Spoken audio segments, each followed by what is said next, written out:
அலகு 3 தேசிய கோட்பாடு பாகம் 1. நீங்கள் கற்கப்போவது என்ன? தேசிய கோட்பாடு அறிமுகப்படுத்தப்பட்டதன் காரணங்கள். தேசிய கோட்பாட்டின் பின்னணி. தேசிய கோட்பாடு மக்களின் நல்லிணக்கம், சுபிட்சம் ஆகியவற்றை உறுதிப்படுத்தும் நாட்டின் சித்தாந்தமாகும்.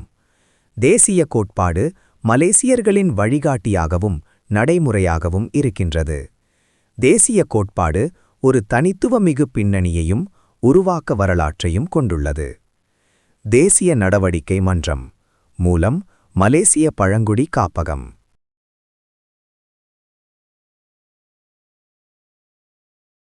தேசிய கோட்பாட்டின் பின்னணி 13/5/1979. தேசிய கோட்பாடு 13 மே 1979 நிகழ்வுக்கு பின்னர் தேசிய நடவடிக்கை மன்றத்தால் மேகரனால் நாடு நிர்வகிக்கப்பட்ட போது உருவாக்கப்பட்டதாகும்.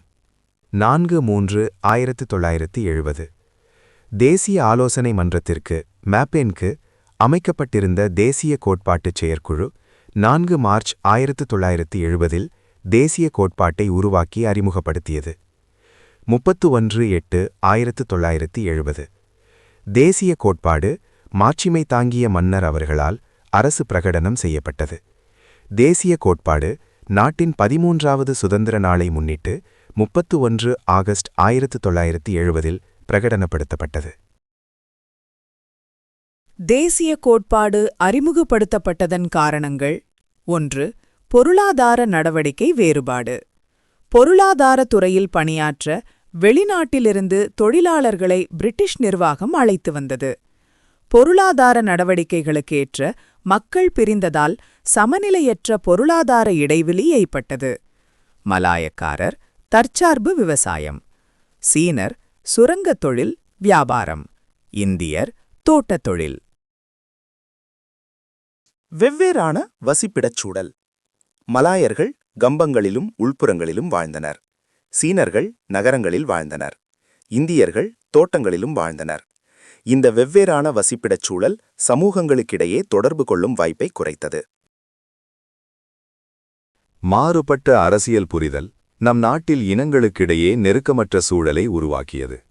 இந்நிலை இனங்களுக்கிடையே நல்லிணக்கமற்ற சூழலை உருவாக்கி 13 மே 1969 இனப்பூசலுக்கு வழிவகுத்தது. தேசிய கோட்பாட்டில் நோக்கமும் நெறிகளும். நோக்கம்: நம் நாடு மலேசியா அடைய வேண்டிய குறிக்கோள்களாவன: அனைத்து சமூகத்தினரிடையே மிக அணுக்கமான ஒற்றுமையை அடைவது, ஜனநாயக வாழ்க்கை முறையை பேணுவது, நாட்டின் சுபீட்சத்தை ஒருங்கே நியாயமாகவும் நடுநிலைமையுடனும் அனுபவிக்கும் ஒரு நேர்மையான சமுதாயத்தை உருவாக்குவது, பல்வேறு வடிவமைப்பு கொண்ட சமுதாய பாரம்பரியங்களுக்கு சுதந்திரமான முறையை உறுதிப்படுத்துவது, நவீன அறிவியல் பயன்படுத்தி தொடர்ந்து முன்னேறும் சமுதாயத்தை உருவாக்குவது.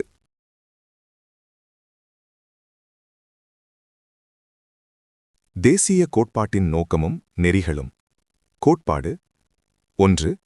இறைவன் மீது நம்பிக்கை வைத்தல். 2. பேரரசருக்கும் நாட்டுக்கும் விசுவாசம் செலுத்துதல். 3. அரசியலமைப்புச் சட்டத்தை உறுதியாக கடைபிடித்தல். 4.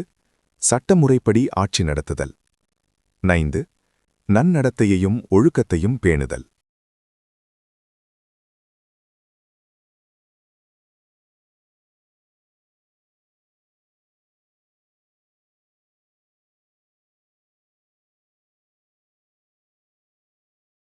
நன்றி. தயாரித்தவர்